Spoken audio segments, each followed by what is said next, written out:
Ngayon ho, eto, no? Yung sa attorney ni Atong Ang. Dahil nga sabi natin, hindi tayo nakakarinig ng mga sagot mula sa kampo ni Atong Ang. Nako, eto.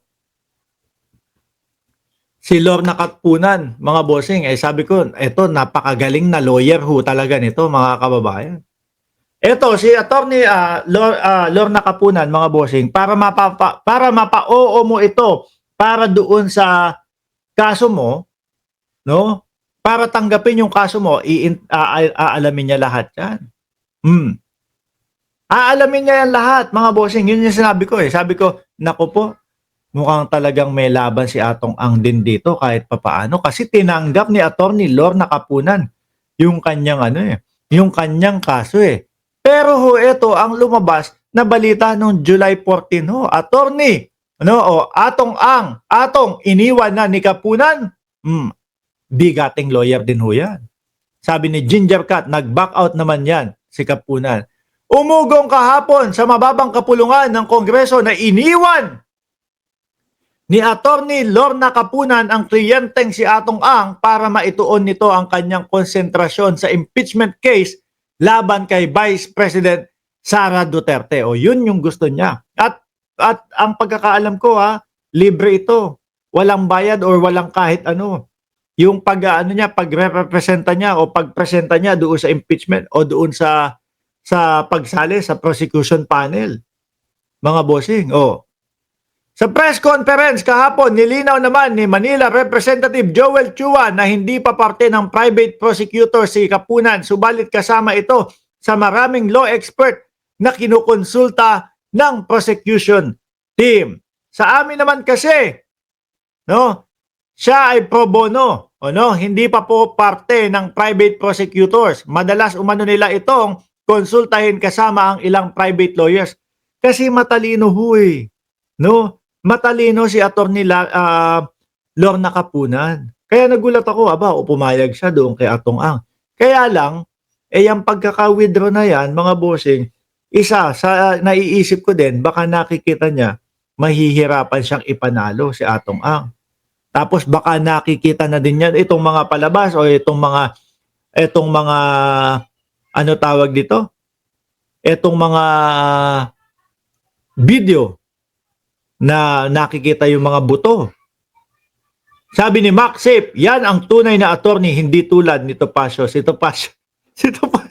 Topacio, naku po. Tingnan nyo ho,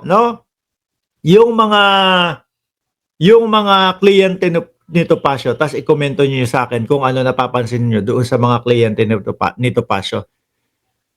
Magugunita na tumayong legal counsel ni Ang si Kapunan nang magsampa ang mga ito ng iba't ibang kaso laban kay Julie Dondon Patidongan na nag-akusa sa negosyante na nasa likod ng pagdukot umano sa mga nawawalang sabongero. Gayunpaman, nag-withdraw umano si Kapunan bilang legal counsel. Tingin ko inano na lang niya ito. Idinahilan na lang po ni Attorney Lorna Kapunan ito, mga bossing, na siya ay nag-withdraw dahil nga gusto niyang makapokus. Pero siguro sa isip-isip niya, mukhang mayayari ako dito. Mukhang matatalo ako dito. Ayan, kung nakikita ho natin, mga kababayan, yung pagsisiyasat, pagsisid dyan sa paal.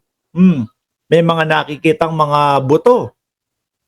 At yung mga video na ipinapakita po ni alias Totoy, mga kababayan, hindi mo pwedeng sabihin na, ito wala to, nakikisali lang to, itong si alias Totoy, wala ito. Kumbaga gusto lang magpasikat nito, hindi mo pwedeng sabihin na ganun.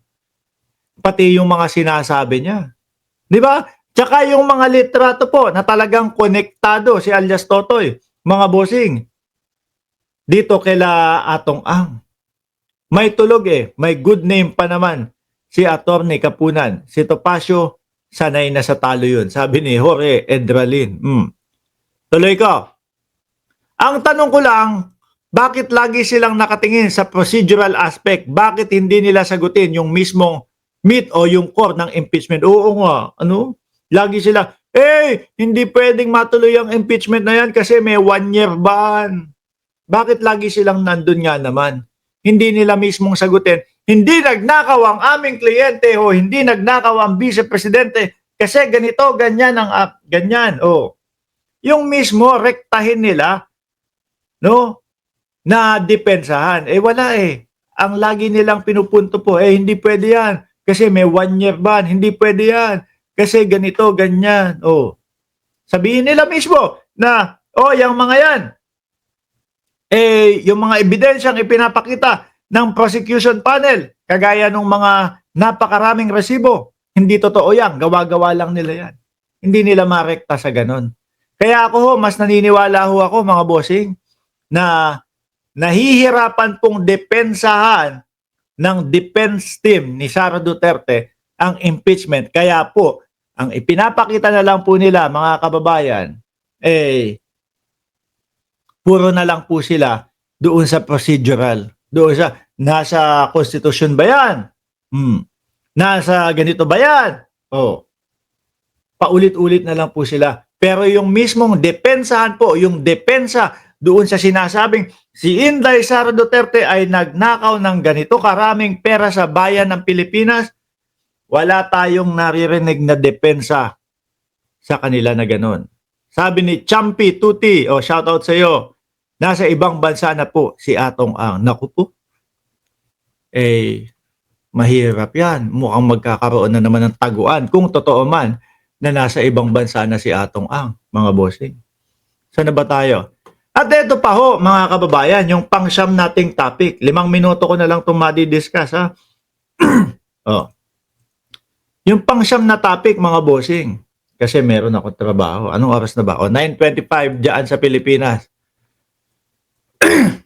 Sabi dito, politiko, July 14, 2025, thanks but no bets. No? Marcos reportedly rejects campaign donation from Atong Ang. Oh. Kasi po ganyan mga kababayan eh. No? Kapag kayong may mga kumakandidato, siyempre, kapag kayong may mga gustong magdonasyon, yung mga gusto, oh, bakas ako sa iyo, alam ko mananalo ka. Siyempre ho, hindi po pwedeng basta-basta na lang tatanggap. Hindi po pwedeng basta-basta na lang kukunin yung pera. O sige, makakatulong to sa aking kandidatura. Kunin ko yan. Kasi baka ang kapalit ho nun, mga boss, utang na loob. O siguro, nakitaan na din po ng Pangulo o kampo ni Pangulong Bongbong Marcos na baka posibleng may mga ganitong mangyari o baka posibleng malaking pangangailangan o malaking ano tawag dito? Utang na loob ang kailangan niyang ang haharapin niya kay Atong Ang pagdating ng panahon. Thanks but no bets. Marcos reportedly rejects campaign donation from Atong Ang. Politico.com.ph. President Ferdinand Marcos